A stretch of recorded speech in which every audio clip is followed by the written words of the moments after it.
The search had gone on for days. Flyers were posted. Volunteers scoured the streets, and her book club friends left frantic messages that went unanswered. Judith Monroe was missing. Then, in the early hours of November 18, 2018, police dogs picked up a scent in her backyard. Officers moved quickly, digging through the frozen Iowa ground, until they hit something. A blanket, a body, a secret that wasn't meant to be found. At first, no one understood why someone would do this. Judith was loved and respected, a retired teacher and a devoted grandmother. But as investigators dug deeper, they uncovered a bitter custody battle, a man consumed by rage, and a crime so brutal that it would leave the small town of Cedar Hill, Iowa, forever scarred. The person responsible was not a stranger, not a drifter. It was a pastor, a man who once preached about love, faith, and forgiveness. And the motive? A twisted sense of revenge. What led to this crime, and how did a respected pastor turn into a monster? This is the case of Marcus Bell. Some crimes shake communities to their core, and this was one of them. Cedar Hill, Iowa was the kind of place where people left their doors unlocked, where neighbors greeted each other by name, and where Sunday mornings were sacred. It was a town built on faith, tradition, and community. But by the end of 2018, that image would be shattered. At the center of it all was Pastor Marcus Bell. To the outside world, he was a man of God, charismatic, devoted, and deeply respected. He preached about forgiveness, family, and faith with a conviction that made people believe he truly lived by those words. But his marriage to Rachel Bell, once seen as strong, had become a battlefield. Marcus's strict, controlling nature clashed with Rachel's growing independence. He had long demanded obedience, not just in their home but in their faith. Everything had to be done his way. Over the years, Rachel grew tired of walking on eggshells, tired of feeling like she was just an accessory to his public image, and tired of pretending everything was fine. By early 2018, she made a decision that would change everything. She filed for divorce. Marcus did not take it well. He saw it as a betrayal and insult to his authority. He preached about the sanctity of marriage, and now his own was falling apart. But the real battle wasn't the divorce itself. It was the fight for the children.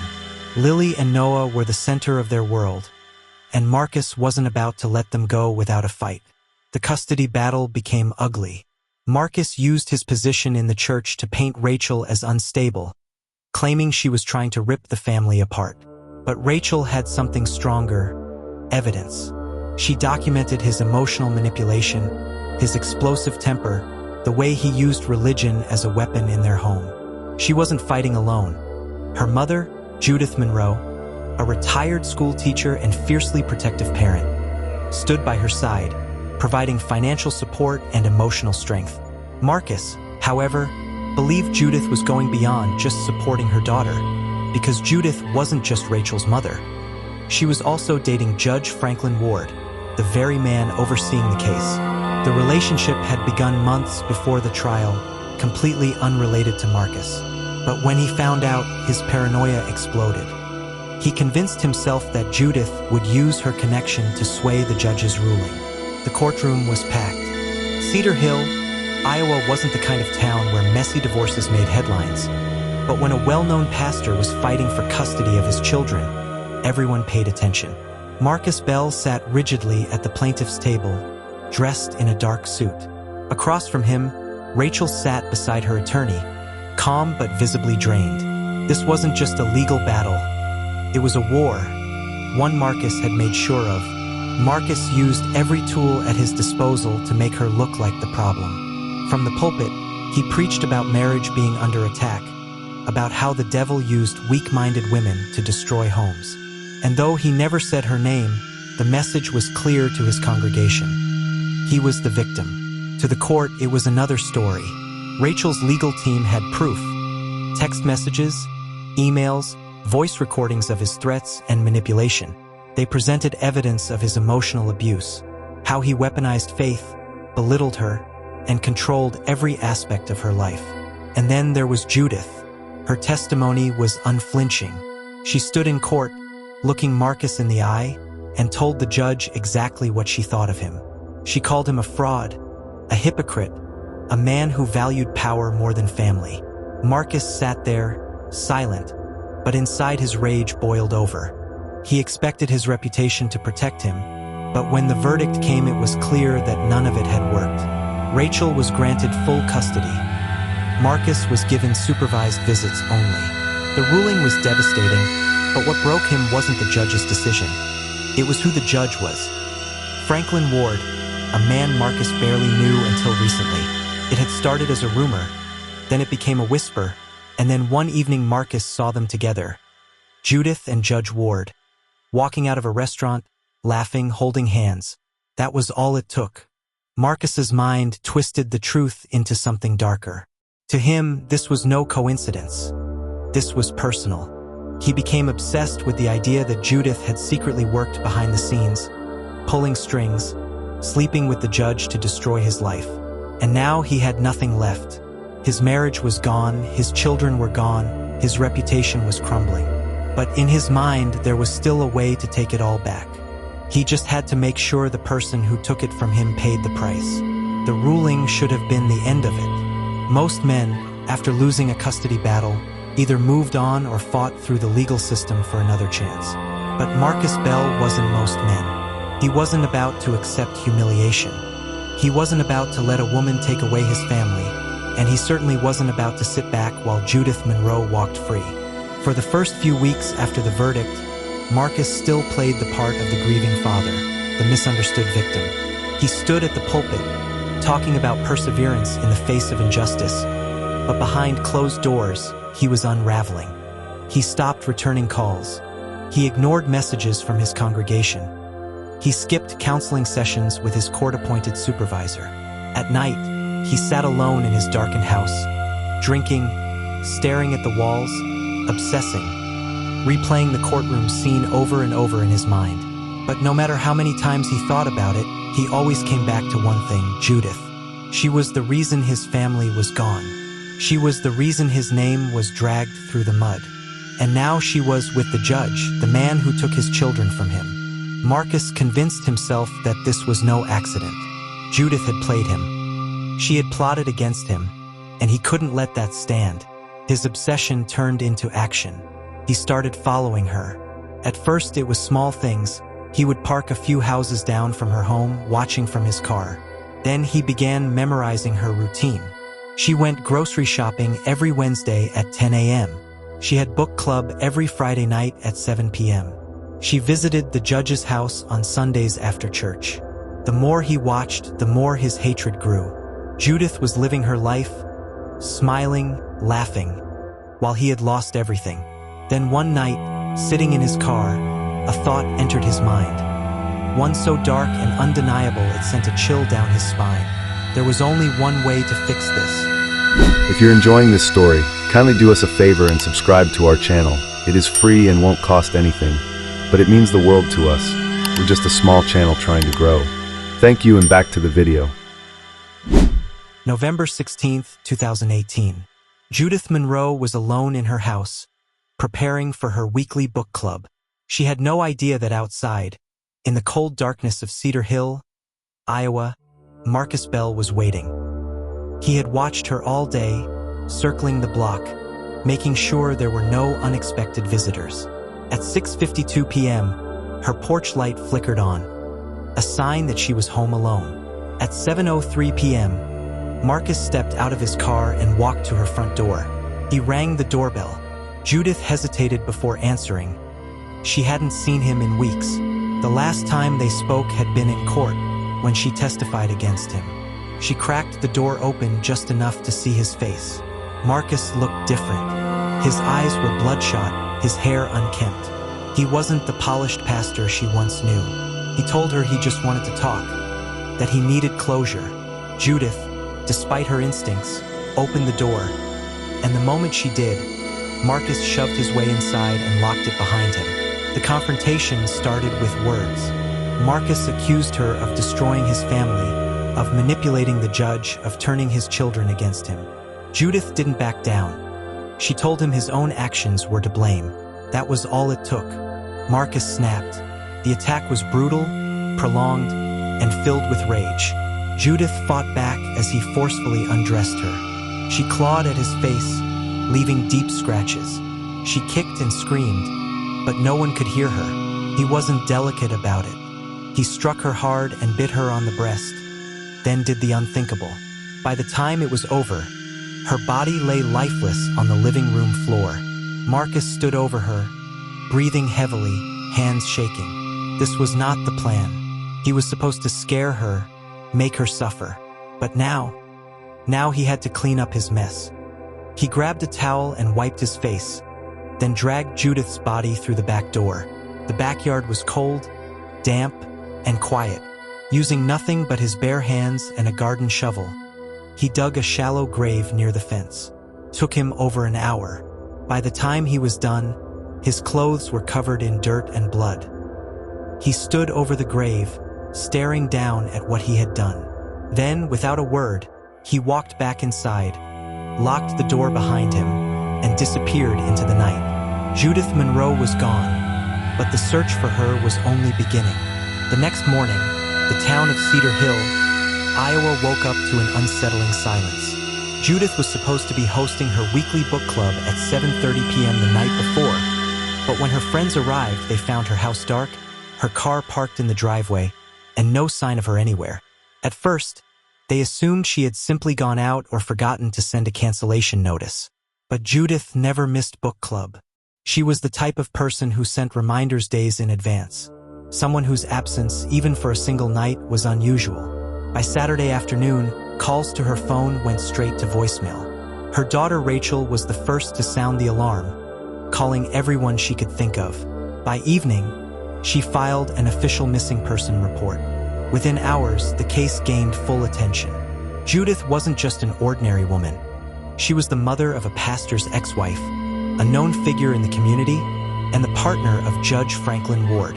People noticed when someone like her vanished. The police began a standard missing persons protocol, but something felt off from the start. Her purse was inside the house, untouched. Her front door was locked. Her phone was last active the night before, with no outgoing messages or calls after 7 p.m. Then there was the security camera footage. A neighbor had a motion-activated camera pointed toward the street near Judith's house. At 7:03 p.m., it recorded a car pulling up. The headlights were off. The silhouette of a man stepped out and approached the front door. The footage was grainy, but the make and model of the vehicle were clear. A dark-colored 2012 Ford Taurus, the same car registered to Marcus Bell. With no sign of Judith, the search expanded quickly. Volunteers, police officers, and search dogs combed the surrounding areas. They checked hospitals, highways, and nearby wooded areas. By Sunday morning, a group of officers returned to her home for a more thorough sweep. It was during this second search that one of the K9 units stopped at the backyard. The dog wouldn't move from a specific patch of ground near the wooden fence. A second dog was brought in, same reaction. The officers looked at each other, knowing exactly what that meant. They grabbed their shovels and started digging. The soil was loose. It didn't take long before they hit fabric, something wrapped in a blanket. The moment they peeled it back, the search for Judith Monroe ended. She had been buried in her own backyard, hidden under the dirt like a discarded secret. The police didn't waste another second. Marcus Bell was officially the prime suspect. The moment investigators uncovered Judith Monroe's body, the case turned from a missing persons report to a full-scale homicide investigation. Her cause of death was immediately apparent. The injuries were severe, brutal, and clearly intentional. But what stood out the most was the desperation in how she had been buried. The grave was shallow, rushed. Whoever did this wasn't an expert at covering up crimes, but they had tried. As forensic analysts collected evidence, the police zeroed in on their suspect, Marcus Bell. It wasn't just the fact that he was the last person seen at Judith's house, or that his car was identified in the security footage. It was the fact that everything pointed to a man who had every reason to want Judith gone. Marcus had no solid alibi for the night of Judith's disappearance. When detectives brought him in for questioning, his story was full of gaps.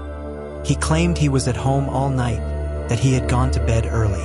But his phone records told a different story. At 6:45 p.m., his phone pinged near Judith's neighborhood. At 7:12 p.m., a neighbor's camera caught his car near her house. By 9:30 p.m., his phone was back at his own home. A 2-hour window during which Judith was attacked, killed, and buried, and Marcus had no explanation for it. As police dug deeper, they found even more evidence tying Marcus to the murder. His fingerprints were found on the back door handle of Judith's house. Forensic experts discovered dirt from her backyard in the treads of his shoes. And then there was the most damning evidence of all: DNA under Judith's fingernails. She had fought for her life, and when the DNA was tested, it was a match to Marcus. When the evidence was presented, Marcus's demeanor changed. At first, he denied everything. He insisted he hadn't seen Judith in weeks. But when confronted with the security footage, the phone records, and the DNA match, he stopped talking altogether. By the evening of November 19, 2018, Marcus Bell was formally arrested and charged with first-degree murder. If you're enjoying this story, kindly do us a favor and subscribe to our channel. It is free and won't cost anything, but it means the world to us. We're just a small channel trying to grow. Thank you, and back to the video. News of Marcus's arrest spread fast. The congregation that once stood by him was now in shock. Some refused to believe he was guilty. Others felt betrayed. This was a man they had trusted, a man they had looked to for guidance. Now he was being led out of his own home in handcuffs. And in the days that followed, even more secrets would come to light. The trial of Marcus Bell began on March 4, 2019, in a packed Iowa courtroom. The prosecution wasted no time painting a picture of a man who had lost everything and chose revenge over reason. They presented a clear timeline showing how Marcus had been consumed by hatred, stalking Judith for weeks before finally snapping. The court listened as forensic experts explained how DNA evidence, phone records, and security footage placed Marcus at the scene of the crime. Rachel Bell sat in the courtroom every day. She had once built a life with this man. Now she was watching him fight for his own. Their children, Lily and Noah, were kept away from the proceedings, shielded from the gruesome details of what their father had done. But the weight of it all was impossible to escape. Marcus's defense team argued that there was no direct eyewitness to the murder. They tried to cast doubt on the forensic findings, suggesting that Marcus's DNA under Judith's fingernails could have come from an old encounter, maybe a handshake or a past argument. But the evidence was overwhelming. It was undeniable. This wasn't a crime of passion. It was planned. As the trial neared its end, the jury remained stone-faced. The people of Cedar Hill, Iowa had come looking for answers, but what they found was something much darker. This was not a man of God who had simply made a mistake. This was a man who had believed himself above consequence until it was too late. On March 22, 2019, after just 4 hours of deliberation, the jury returned their verdict: guilty of first-degree murder. Marcus sat motionless as the words echoed through the courtroom. His once powerful voice, the one that had delivered countless sermons, was now silent. The judge sentenced him to life in prison without the possibility of parole. The gavel fell, and just like that, the man who had once led a congregation walked away in shackles. The courtroom was still. There were no gasps, no cries, only the weight of justice finally catching up. The trial was over, but the aftermath of Marcus Bell's crime lingered like a shadow over Cedar Hill, Iowa. His conviction brought legal closure, but for those who had been closest to him, the wounds would never fully heal. Rachel Bell remained in town, determined to give Lily and Noah a sense of stability, despite the horror their father had brought upon their family. She refused to let Marcus's actions define their future. Her role in the community changed. Once the wife of a pastor, she was now a woman rebuilding her life in the same town where her husband had committed an unthinkable crime. Some people pitied her. Others admired her strength. Lily and Noah struggled with the truth. As they grew older, they would come to understand exactly what their father had done. Lily, now in her teens, was quiet about it, refusing to discuss the case at school. Noah, still young, asked questions that his mother couldn't always answer. Rachel did her best to shield them, but the weight of their father's crime followed them everywhere. Judge Franklin Ward, the man who had unknowingly become a central figure in Marcus's paranoia, eventually stepped down from the bench. While he had ruled fairly, the connection to Judith Monroe, the woman Marcus had murdered, was something that never left him. The church building stood empty, a reminder of the pastor who had fallen from grace in the most horrific way. Betrayal, obsession, revenge. These aren't just words. They're the forces that turned a respected pastor into a murderer. Marcus Bell believed he was entitled to everything. His family, his power, his reputation. But when it was taken from him, he didn't seek justice. He sought destruction. And in the end, all he did was seal his own fate.